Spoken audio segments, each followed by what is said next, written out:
Кыргыз-Тажик чек арасынын демаркациялоо иштери Баткен облусунун Баткен жана Лейлек райондорунун чек ара аймагында жүрүүдө. Президенттин Баткен облусундагы өкүлчүлүгүнөн билдиришкендей, Лейлек району боюнча иштер учурда жаңы жер айыл аймагында жана Катта Туз жерлигинде аткарылууда. Облус башчысы Айбек Шайменовдун жетекчилигинде жергиликтүү бийлик органдары демаркация жумуштарына көмөк көрсөтүүдө. Бул багытта Лейлек районунун акими Асылбек Жеңишбек баш болгон жумушчу топ калктуу конуштарга зым тартуу иштери боюнча жергиликтүү тургундарга түшүндүрүү иштерин жүргүзүп, чек ара сызыгын турак жай, жай коммерциялык багыттагы объекттерден бак дарактардан тазалоо иштери аткарылууда. Учурда Лейлек районунун жаңы жер жана Кең Тала айыл аймагында 105 объект аныкталып, тазалоо иштери толук бүтүп, зым тартууга даярдалды. Жарандар турак жайлары, эгин талаалар аркылуу өткөн зым тартуу иштерин түшүнүү менен кабыл алууда. Учурда Лейлек районунун чек арасынын 16 чакырым аралыгына зым тартылып, 42 чакырым жол салынды. Курулуш материалдары чек ара заставаларында ширетилип, сырдалып чек ара сызыгына жеткирилүүдө. Бул иш аракеттер УКМКнын чек ара кызматы баш болгон 6 мамлекеттик аскер кызматтары тарабынан аткарылууда.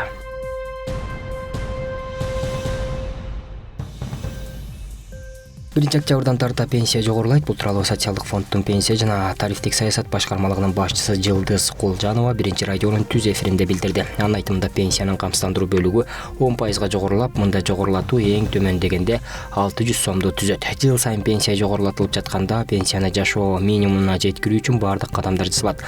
Негизинен пенсия базалык бөлүктөн, камсыздандыруу бөлүгүнөн жана топтомо бөлүктөн турат. Алсак базалык бөлүгү мамлекет тарабынан кепилдик болуп саналат. Ал бардыгына бирдей 3170 сом өлчөмүндө берилет. Ал эми пенсиянын камсыздандыруу бөлүгү бул пенсионердин өзүнүн иш стажынын эсебинен тапкан бөлүгү, деди Кулжанова. Белгилүү болгондой, былтыркы жылдан тартып жаңы чектелген пенсиялар 6900 сомдон кем эмес болгон. Эми эң аз дегенде 600 сом кошулуп, толук пенсиянын эң төмөнү 7500 сом болмокчу. Статистика комитетинин маалыматы боюнча былтыркы жылдын көрсөткүчү боюнча жашоо минимуму 7100 сомду түзөт. Азыркы жогорулатуудан кийин бул жашоо минимумунан ашык пенсия камсыз кылабыз. Мындан жогору пенсияларда болушу мүмкүн. Мисалы, камсыздандыруу бөлүктөрү 10 000 сомдон ашык болушу мүмкүн.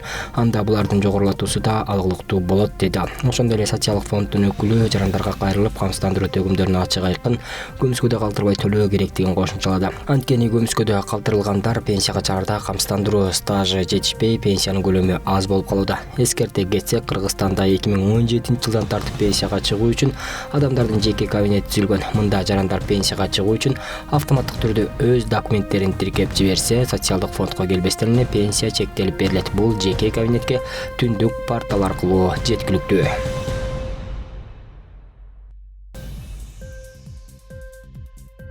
Ысык көлдүн Ак суу районунда Алато резортто лыжа курортун куруу иштерине даярдыктар башталды. Хан Теңири айыл аймагында курорттун объектилеринин чек аралары такталып, жер тилкелерине атайын казыктар кагылды. Иш чарага президенттин администрациясынын жетекчисинин орун басары Азамат Кадыралиев катышып, аукциондо жеңүүчү болгон инвесторлорго жер участоктарынын кызыл китептерин тапшырды. Жакын арада Ак суу районунун Жыргалаң чокусунун аймагында 5 жылдыздуу мейманканалардын, VIP коттедждердин жана модулдук үйлөрдүн курулушу башталат. Белгилей кетсек, июль айында өткөн аукциондо сунушталган 49 лоттун ичинен 14 лоттун жеңүүчүлөрү аныкталган. Алардын бардыгы жергиликтүү инвесторлор.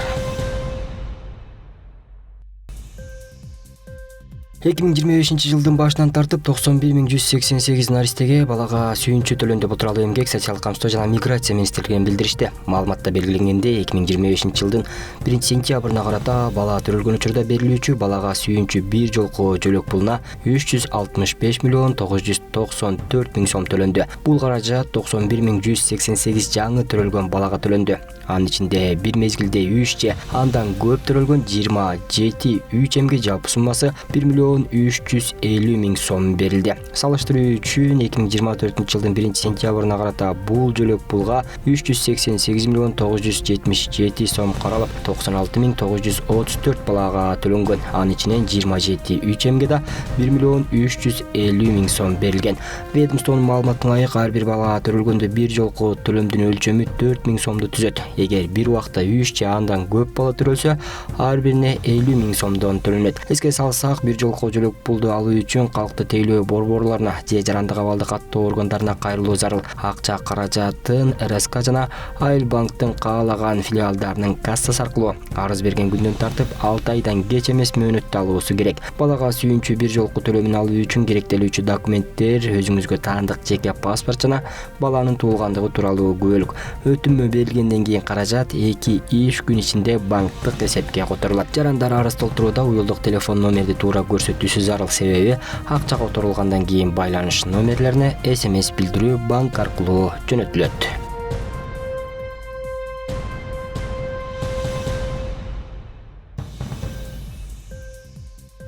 3 күндө ысык көлдөн 15.100 метр тоор чыгарылды. Бул тууралуу өзгөчө кырдаалдар министрлигинен билдиришти. Тазалоо иштери 5-6-7 сентябрь күндөрү өтүп, анда суучулдар көлдүн түп районунун Күрмөнтү айылынан баштап Өрүктү айылына чейинки аянтын тазалашкан. Ысык көлдө мыйзамсыз салынган торлордон тазалоо иштерине жалпы 30 суучул тынымсыз иш алып барууда.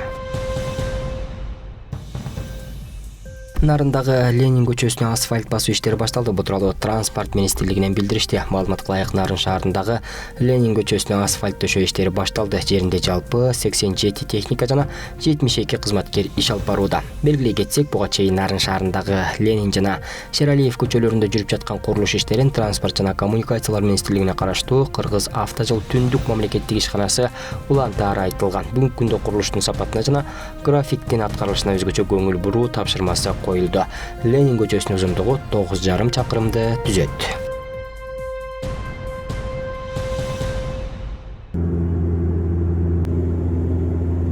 Нарын аэропорту 1930-жылы ишке берилип, дээрлик 1999 жылга чейин кызмат өтөп келген. Ошол бойдон бүгүнкү күнгө чейин, 1999 жылдан бери бүгүнкү күнгө чейин бул аэропорт ишке берилген эмес. Мына бүгүн ишке берилип, азыр Кыргыз Республикасынын президенти Садыр Жапаровдун катышуусунда ачылышы күтүлүүдө. Бизде мына жакшы күн болуп турат. Биз бүгүн урматтуу президенти Садыр Кожоевичтин өзүнүн катышуусу менен Нарын, Казарман аймактык аэропортторду ачып турабыз. Мына өзүңүздөр күбө болдуңуздар. Бир 10 мүнөт мурун Осман Airlines мамлекеттик авиакомпаниянын биринчи учагы келип конду аэропортко. Бул бизде бүт аймактык аэропортторду баягы реанимировать этип ишке киргизүү тапшырмасы берилген биздин урматтуу президентибиз тарабынан. Ошол долбоордун ичинде мына акыркы аймактык аэропорттордун бири болуп, мына Нарын менен Казарман аэропортун бүгүн официалдуу түрдө ачып атабыз. Жапаров Садыр Нуркожоевич.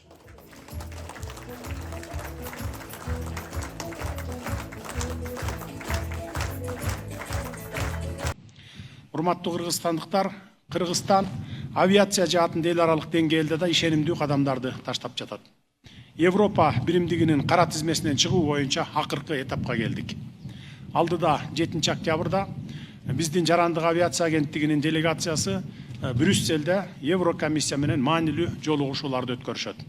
Андан кийин акыркы аудит 2025 жылдын декабрында болот, ушул жылдын аягында.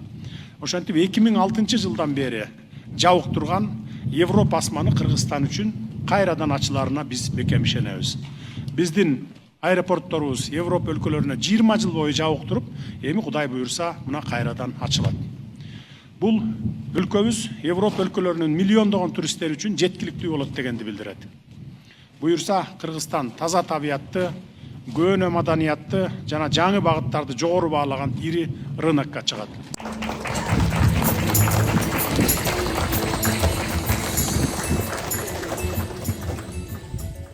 Мына бүгүн жакшы күн болуп атат. Нарын аймактык аэропортунун ачылышына келип атабыз. 1 саатка жетпеген убакытта барып калып, ошо кыйналбай, ошо айрыкча ошо бизге окшогон каргаттандарга эң сонун болду. Ошо ыраазыбыз.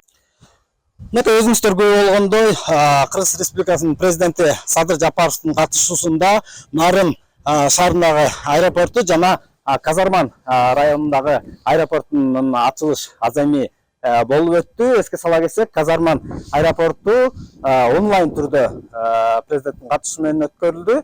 бул Нарын аэропорту болсо мына бүгүнкү күнү учуу конууга даяр экенин Манас эл аралык аэропортунун жетекчиси билдирип өттү. Жумасына бир жолу каттам жүргүзүлөт. Андан тышкары эгерде талап көбүрөөк болгон болсо, жумасына 2 жолу дагы каттоого мүмкүнчүлүк бар экенин баса белгилеп өттү. Бул Нарын аэропортуна жумасына бир жолу авиакаттам болуп турат. Казарман аэропортуна да жумасына бир жолу болот. Бирок талапка карата биз жумасына 2 жолу койгонго даяр болуп турабыз азыр. Вот, бул аэропорт, Нарын аэропортуна токтолуп кетсем, бул аэропортту аэровокзалдын общий аянты 500 чарчы метрде түзгөн аэровокзал бүт азыркы талаптарга жооп бере турган бүт шарттары менен түзүлгөн. Эл аралык стандарттардын баарына жооп берет. Биздин жарандык авиациядан биз сертификаттардын баарын алынды. Бүт аудиттердин баары өттү. Сулайман Тоо улуттук тарыхый археологиялык музей комплекси оңдоп түзүүдөн өткөрүлөт. Дүйнөлүк банк тарабынан регионалдык экономикалык өнүгүү долбоорунун алкагында реконструкция иштерине жалпы $12 миллион акча каражаты бөлүнгөн. Азыркы тапта долбоордун илимий концепциясы, эскиздик документациясы даярдалууда. Азырынча курулушту баштоо иштери мөөнөтү тактала элек. Дүйнөлүк банк тарабынан биринчи бөлүнгөн акча 8 миллион тегерегинде болгон, доллардын тегерегинде. Андан кийин эксперттер бул жерде концепциясын түзүп, ТЭО деп коет, техникалык экономикалык негиздемесин иштеп чыккандан кийин дагы акча керек экен деп кошумча сурап, $12 миллион тегерегинге сумма чыккан. Кошумча каржылоонун дагы ратификациядан жогорку кеңештен өтүп, şu акыркы этаптары калды. Реконструкция иштеринин жүрүшүндө Сулайман Тоонун бир катар жайларында жаңылануулар жүрөт. Атайын 8 объект тандалып алынган. Алар Бабурдун эстелигинен алып баруучу тоо жолу, Сулайман Тоодогу өңкөр музейи, этнографиялык археологиялык музейи, оттор базасы жана визит борбору курулуп, айлана тегереги көрктөндүрүлөт. Аны менен катар орто кылымга таандык болгон Мончо түндүк тараптагы тоо дарбазасы, Айсиф Ибн Бурхия күмбөзүнүн тегереги жана суу дарбазасын куруу иштери аткарылат. Биздин Сулайман Тоо улуттук тарыхый археологиялык музей комплекси бүткүл дүйнөлүк банк тарабынан каржыланган долбоордун негизинде, бул гранттык негизде берилген акчалар Сулайман Тоодогу негизги туристтик жолдор, Сулайман Тоодогу тарыхый маданий эстеликтердин алдыңкы бөлүктөрү, көргөзмө залдары, өңкөр музейи, автоунаа токтоочу жайлары, андан сырткары Сулайман Тоонун чыгыш тараптан, андан сырткары түштүк балчык тараптан киргичи негизги аркалары жаңыланып, оңдолуп, реконструкциядан өтөт. Сулайман Тоо улуттук археологиялык музей комплекси акыркы жолу Ош шаарынын 3000 жылдык майрамына карата реконструкцияланган.